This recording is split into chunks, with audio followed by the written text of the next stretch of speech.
Mas masarap ang may asawa. Ako si Nina, 26 years old. Hindi ako proud sa aking kwentong isusulat.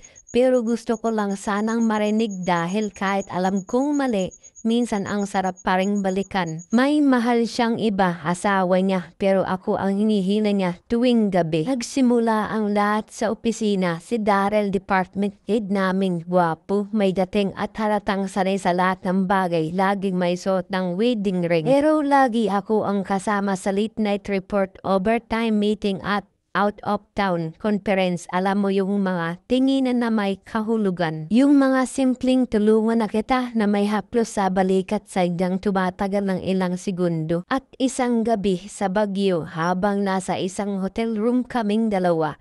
Dahil overbook raw, doon nag-umpisa ang hindi na matigil-tigil na kasalanan. Wala pa kaming 5 minuto sa loob ng kwarto, pero pareho na kaming tahimik, mainit ang katawan kahit malamig ang panahon. Mapit siya, Nina, bulong niya habang unti-unting sinasara ang kortina.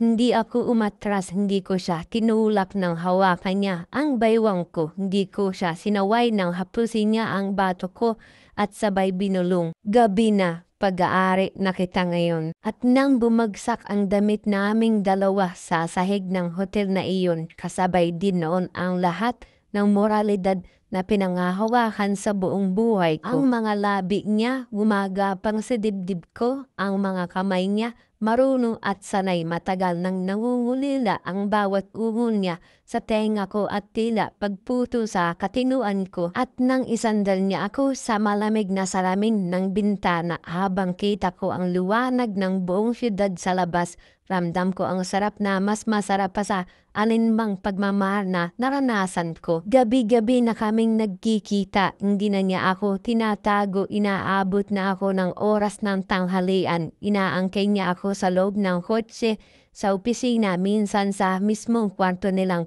mag-asawa kapag alam niyang wala ito. Alam kong mali, alam kong demonyo ang ginagawa namin, pero sa bawat gabi ng pag-angkin, ako ang panalo. Dahil kahit siya ang pinakasara ng batas, ako ang pinakasara ng katawan niya gabi-gabi.